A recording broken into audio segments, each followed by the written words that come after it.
नमस्कार बच्चों। अध्याय 11 समरूपता। पिछली क्लास में हमने कुछ सवाल किए थे 11.2 में से, और उसमें बार बार उपयोग में आई थी थेल्स प्रमेय, बीपीटी, आधारभूत आनुपातिकता प्रमेय।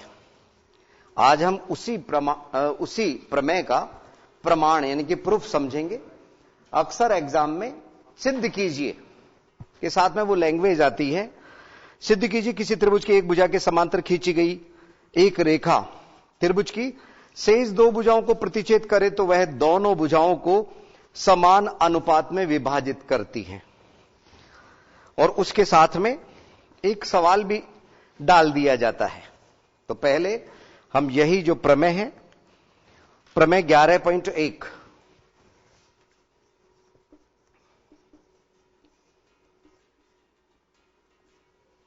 जिसको थेल्स प्रमेय भी कहते हैं, समझते हैं।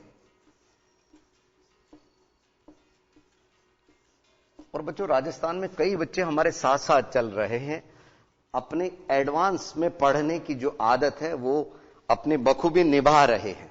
इसका पता हमें कैसे चलता है कि हमारी थेल्स प्रमेय की जो सालाना हर साल ये जो क्लास है वो अगर वापस से देखी गई है ना, तो पता चल जाता है कि बच्चों ने देखी है, तो रिवीजन चल रहा है। बहुत अच्छी बात है, बहुत अच्छी बात है। कम ऑन, आगे बढ़े। तो इसमें एक हमारे को त्रिभुज बनाना होगा। मैं बुक के डायग्राम के अकॉर्डिंग ही चल रहा हूं, जिससे आप लोगों ने पहले अगर समझा है तो कोई दखलंदाजी नहीं हो।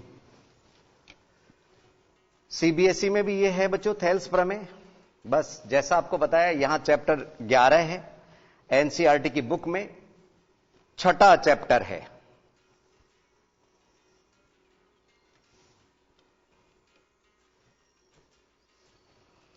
9th का इस साल एनसीईआरटी सिलेबस लग चुका है। यस, एबीसी एक त्रिभुज दिया गया है। इसमें बीसी के समांतर डीई एक रेखा खींची गई है।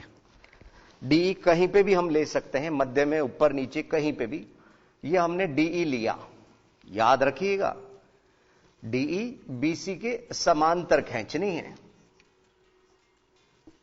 यस, ये तो दिया है, मैं आ गया।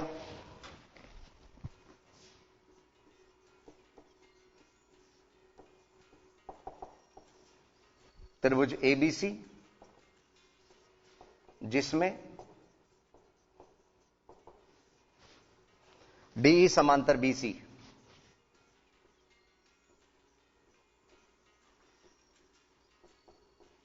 डीई समांतर बीसी है। ये दिया है। सिद्ध क्या करना है बच्चों? 6 नंबर की बात है, तरीके से समझ लीजिए।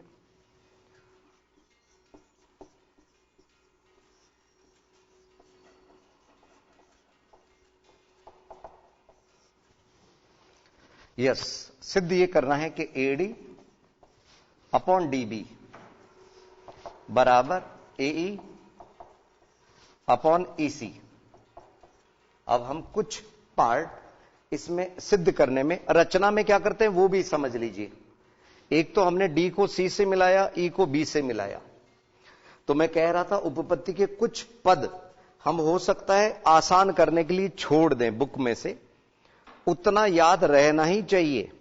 ठीक है, कुछ एक्स्ट्रा दिया हुआ रहता है। अलग अलग से क्षेत्रफल हम नहीं निकालेंगे, हम डायरेक्ट बटे में ले लेंगे।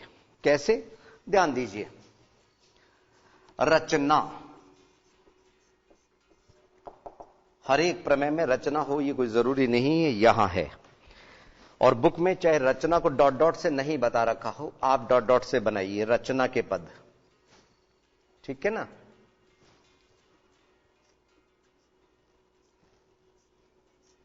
यस, और ये एक तो ये काम किया रचना में,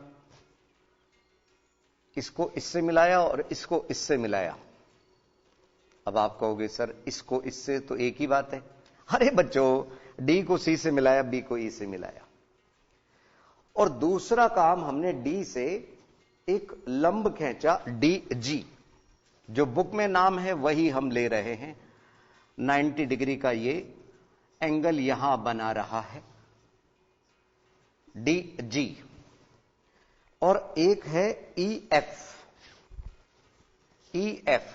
अब बच्चों एक बात बतानी है आप लोगों को, ध्यान से समझ लो आप लोग।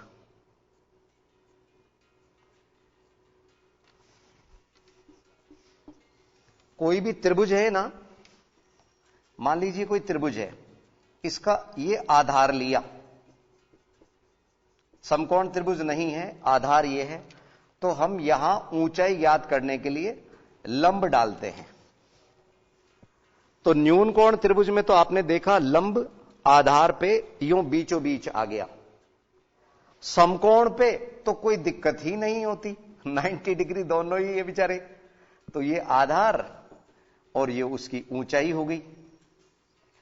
लेकिन अगर अधिक कोण त्रिभुज है, कैसा त्रिभुज? अधिक कोण त्रिभुज।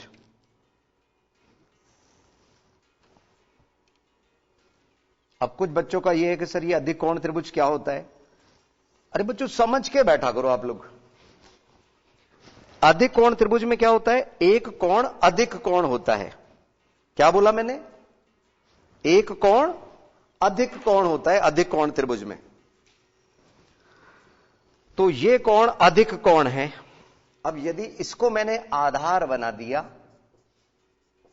ठीक है, तो ऊंचाई इस शीर्ष से डलेगी। और इस बार ऊंचाई कैसे डली? इसको डॉट डॉट को हमने आगे बढ़ाया, इस रेखाखंड को डॉट डॉट से आगे बढ़ा दिया और इससे हमने लंब डाला इस पे, इस तरह से। तो आपने तीन अलग अलग स्थितियां देखी। सबसे आसान स्थिति तो समकोण त्रिभुज की है। यहां प्रकृति ने ही हमारे को 90 डिग्री दे दिया, तो लंबवत मिल गई, आधार और ऊंचाई हो गई। लेकिन इसमें न्यून कोण त्रिभुज में आधार हमने जिसको भी लिया है सामने वाले शीर्ष से, उससे लंब डाला।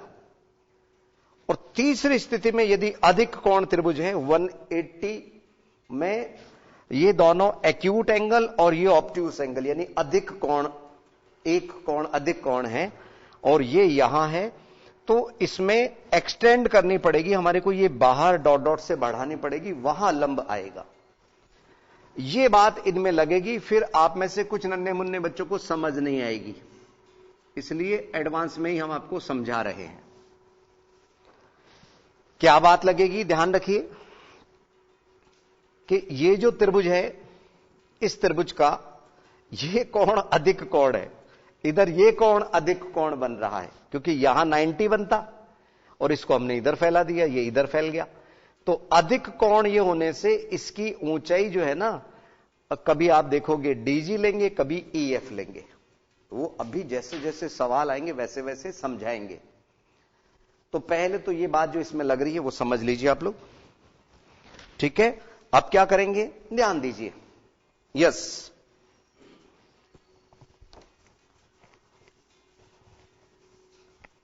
रचना। तो रचना के पद क्या है इसमें? कि बिंदु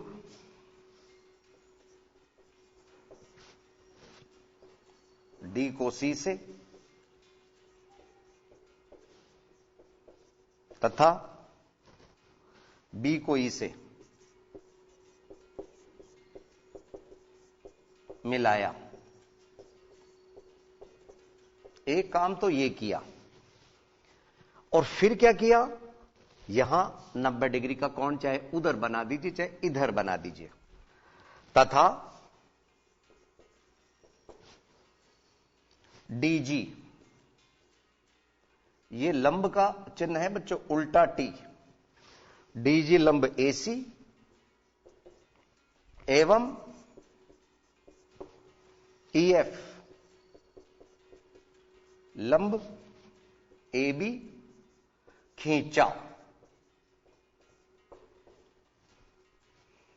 ये रचना में किया। अब हमारे को जो सिद्ध करना है, एडी अपॉन डीबी, एडी बटे डीबी बराबर एई बटे ईसी। कैसे करेंगे बच्चों? ध्यान दीजिए। यस, इसमें हमने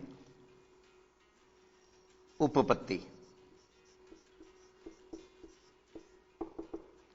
देखिए ये जो दोनों त्रिभुज जो डीई पे आपको दिख रहे हैं इस तरह से, ये डीई से डीई आधार पे और दो समांतर रेखाओं के मध्य स्थित दो त्रिभुज यहां पे बन रहे हैं, डीई समांतर बीसी के, है ना, दिया है, हम मन से नहीं लिख रहे, दिया है, लिखा है वहां पे डीई समांतर बीसी। इसलिए एरिया ऑफ त्रिभुज का क्षेत्रफल भी लिख सकते हैं, area of DEB is equal to area of DEC. इसका कारण आपको लिखना होगा, समीकरण नंबर 1 तो हो गया, समान आधार डीई एवं समांतर रेखाओं के मध्य स्थित, समांतर रेखाओं के मध्य। ठीक है, बस इतना हिंट काफी है। अब हम एक बहुत जरूरी बात पूछ रहे हैं, ये ध्यान दीजिए आप लोग। ठीक है, यहां पे हम दो रेशो निकाल रहे हैं, एक area ADE divided by area DEB, और एक दूसरा ले रहे हैं area ADE divided by area DEC बराबर 1/2 आधार गुणा ऊंचाई होता है ना बच्चों। अब यह समझने की बात है, आधार क्या है, आधार 1/2 गुणा आधार, तो एडीई में आधार हम ले रहे हैं एडी, एडी तो ऊंचाई, ये न्यून कोण त्रिभुज है बच्चों, ऊंचाई ईएफ हुई, और जब हम डीईबी ले रहे हैं तो इसमें आधार डीबी हुआ, और ये अधिक कोण त्रिभुज है, ईएफ ही इसमें ऊंचाई का काम करेगा। सर ये बात हमारे को समझ नहीं आई। अरे बच्चों सुनो तो, जब हमने एडी आधार लिया ईएफ ऊंचाई, जब हमने डीबी आधार लिया तो भी ईएफ ऊंचाई, वही इधर की तरफ भी होगा। इधर हाफ से हाफ कैंसिल मानिए, ईएफ से ईएफ कैंसिल मानिए, एडी अपॉन डीबी आ गया, हमारा समीकरण नंबर 2 बना। अब एक काम करते हैं बच्चों, डायग्राम तो बुक में भी दिख रहा है आप लोगों को, समीकरण नंबर 2 भी नजर आ रहा है। हम चाहते हैं इस अंतराल के वक्त में इसी तरह से इसका रेशियो आप स्वयं निकालें। इसमें आधार एई लेंगे, दूसरी बार आधार ईसी लेंगे, लेकिन दोनों में ऊंचाई डीजी लेंगे। तो दिए बच्चों 1-2 मिनट का वक्त, मिलते हैं आप लोगों से फिर से।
यस बच्चों, आप में से काफी बच्चे जो बिल्कुल सजग हैं, उन्होंने ये पार्ट कर भी लिया होगा। फिर भी एक बार मिलान कर लीजिए बच्चों। 1/2 गुणा आधार गुणा ऊंचाई, मैंने आपको बताया था एडी,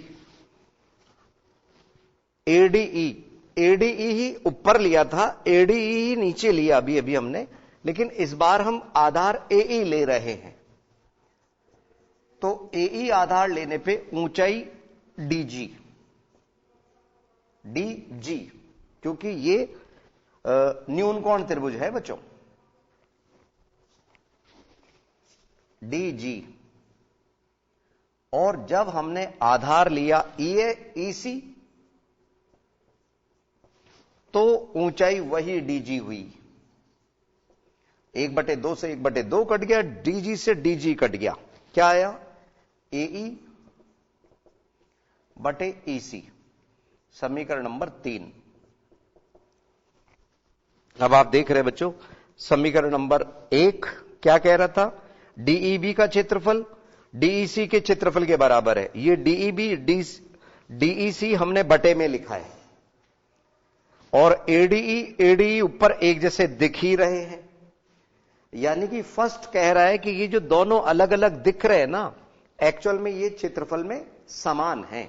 बस फिर क्या था? तो अब हम डायरेक्ट लिख सकते हैं, ये देखिए दिया है और सिद्ध करना है, मिटा रहे हैं, बल्कि डायरेक्ट ही यही चीज आ जाएगी समीकरण। अतः समीकरण 1, 2 व 3 से बस ये डायरेक्ट आप लिख सकते हैं। इति सिद्धम, ये हमने यूज ले लिया बच्चों, सिद्ध करना है पार्ट, यही सिद्ध करना था।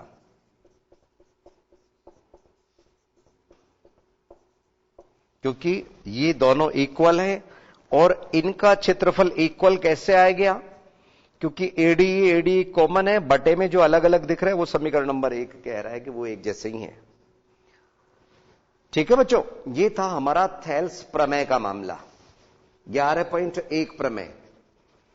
अब इसी में 11.1 की एक विलोम है जो बिल्कुल इसके लगती हुई है, 11.2 प्रमेय 11.1 का विलोम लग गया, तो उसको भी समझ लीजिए। अब बच्चों ये जो +-1 करते हैं ना, हम उससे थोड़ा सा बच के चल रहे हैं, थोड़ा सा मेथड अलग ले लेते हैं, ध्यान दीजिए। 11.2 थेल्स प्रमेय का विलोम वाली प्रमेय।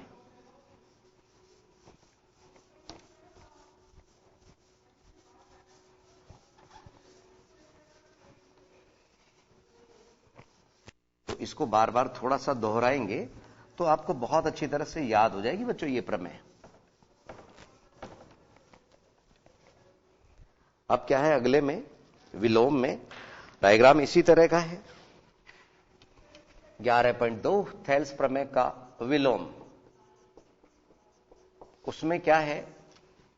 त्रिभुज दिया है, ये इधर, ये इधर, ठीक है, एबीसी। पहले तो सवाल को समझिए, सवाल क्या आता है? स्टेटमेंट में सिद्ध कीजिए और लिखा हुआ आ जाता है। सिद्ध कीजिए यदि एक रेखा किसी त्रिभुज की दो भुजाओं को समान अनुपात में विभाजित करे तो वह तीसरी भुजा के समांतर होती है। ठीक है, कैसे करेंगे ध्यान दीजिए।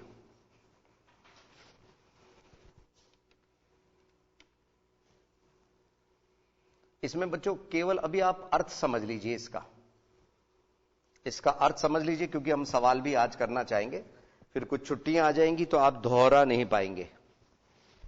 यस, तेजी से हम आपको बता देते हैं। डीई हमने रेखा खींची, ठीक है, हमारे को दिया क्या गया है? दिया है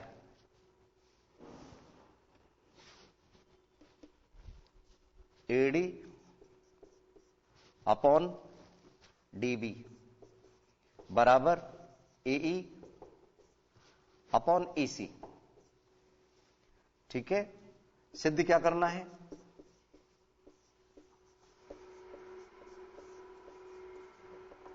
कि ये जो DE है वो समांतर है BC की, ये सिद्ध करना है। रचना में क्या है बच्चों, हमने ये माना कि ये इसके समांतर नहीं है, समांतर नहीं है, तो हमने एक नई समांतर रेखा खींच ली। जैसे बुक में थोड़ा सा नीचे बता रहा है, नीचे या ऊपर कहीं पे भी खींच लीजिए। हम अक्सर ऊपर ही खींचा करते हैं बच्चों, हमें मालूम है ये समांतर है, लेकिन फिर भी हम इसको समांतर नहीं मानते हुए नई थोड़ी सी दूरी पे खींचते हैं, जिससे पीछे वाले बच्चों को भी आराम से दिख जाए। और ई से मिलता जुलता नाम हम तो ई डैश लिख रहे हैं। ठीक है ना, हमने क्या किया, DE डैश समांतर BC खींचा, खींची या खींचा, खींची कर दीजिए रेखा, DE डैश समांतर BC खींची। अब क्या किया बच्चों, उपपत्ति बुक में थोड़ी सी अलग है, हम आसान करके बता रहे हैं। दिया है AD अपॉन DB बराबर AE बटे EC, समीकरण नंबर 1। और इधर क्या किया, त्रिभुज ABC में DE डैश समांतर BC कैसे है, रचना से। तो BPT से, वही थेल्स प्रमेय से।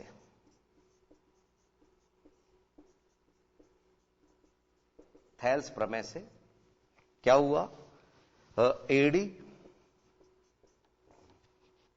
बटे DB बराबर AE डैश बटे E डैश C, समीकरण नंबर 2।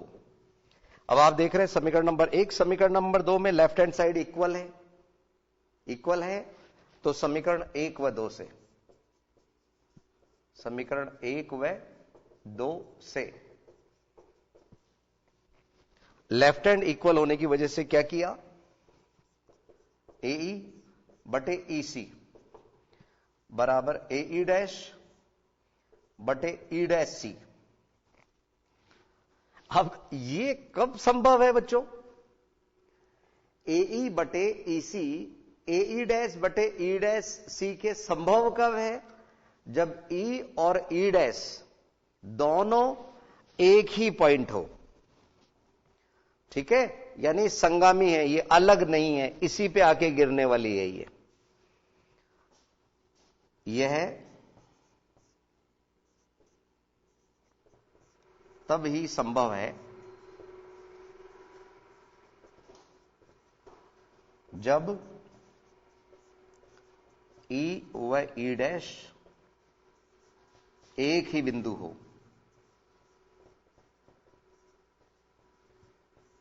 एक ही बिंदु हो। ठीक है, यानी संपाती हो, संपाती, दोनों के दोनों ओवरलैपिंग वाले पॉइंट है। अतः बस अब आप लिख दीजिए, जो हमें सिद्ध करने में डाला है वही लिखिए, DE समांतर BC। बुक में थोड़ा सा अलग हटके है, हमने CBSE वाले मेथड, NCERT वाले मेथड को फॉलो कर दिया बच्चों। यहां पे बात एक ही है। ठीक है, यह है थेल्स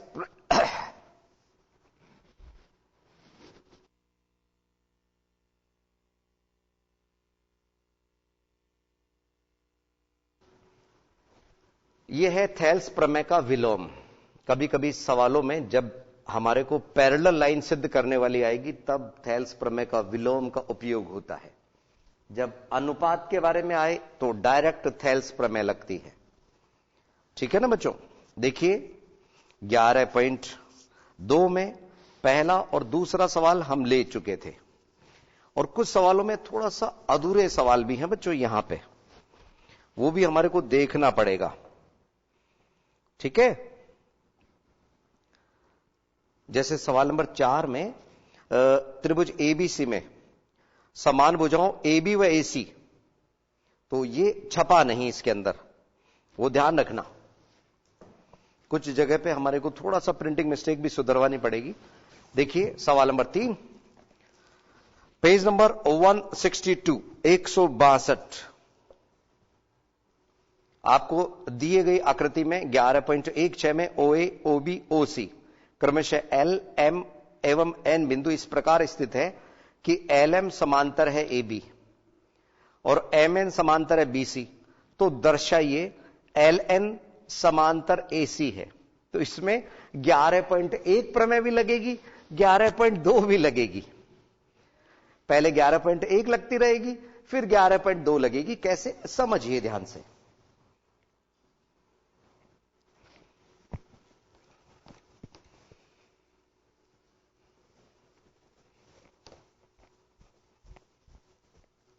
और ये कोई मुश्किल नहीं है बच्चों। आप में से कुछ बच्चे इनको मुश्किल मान लेते हैं कि सर हम ये वाले चैप्टर की तो छोड़ के ही आएंगे। अरे बच्चों 6 नंबर मिल रहे हैं, थोड़ी मेहनत कर लीजिए, कहां दिक्कत है। ठीक है ना बच्चों, जब नंबर सामने है फिर भी आप मेहनत नहीं कर रहे, गलत बात। देखिए सवाल नंबर 3, एक्सरसाइज 11.2, पेज नंबर 162, तारीख 12 है, नहीं 22/12 है। ठीक है, दिसंबर महीने की 22 तारीख 2020। देखिए आकृति हम बना रहे हैं।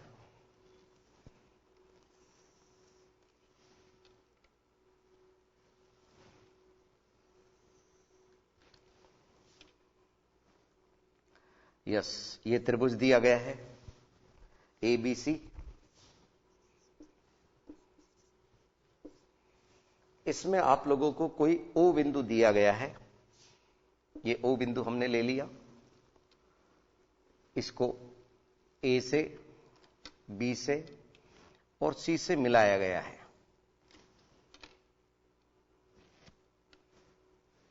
ठीक है, और अब एक देखिए कहां कहां समांतर है वो अभी हम देख लेते हैं।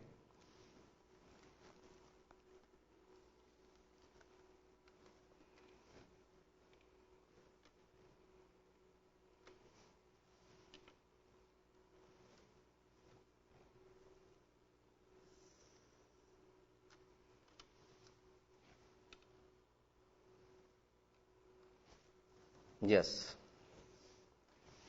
ध्यान दीजिए,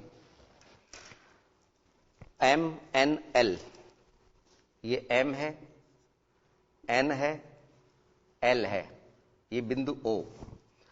आपको क्या क्या दिया गया है? LM AB के समांतर।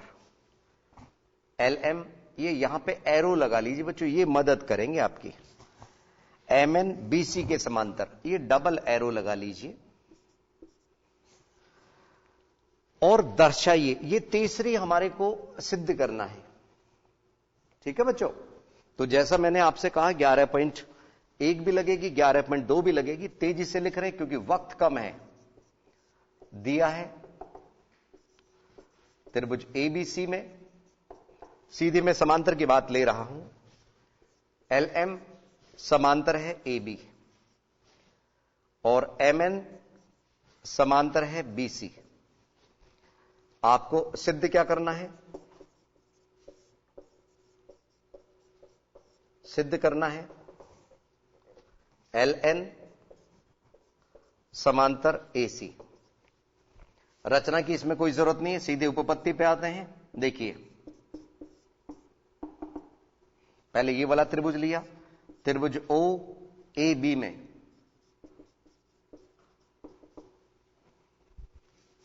LM समांतर AB दिया है, इसलिए BPT से, वही थेल्स प्रमेय से क्या आया? OL बटे LA बराबर हुआ OM बटे MB।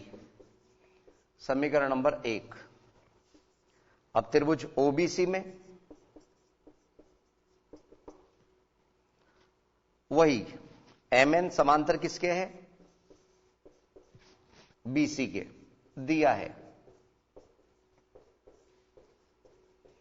इसलिए बीपीटी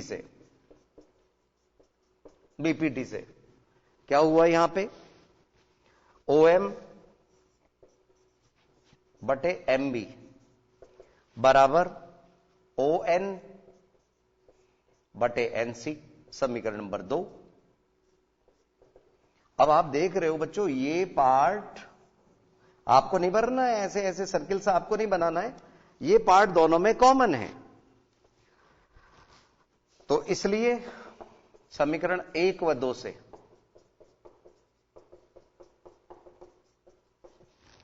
OL बटे LA बराबर ON बटे NC, OL बटे LA बराबर ON बटे NC। अभी अभी मैंने 11.2 प्रमेय समझाई थी थेल्स प्रमेय के विलोम से, ठीक है, वो भी लिख सकते हैं, 11.2 भी लिख सकते हैं। इसलिए थेल्स प्रमेय के विलोम से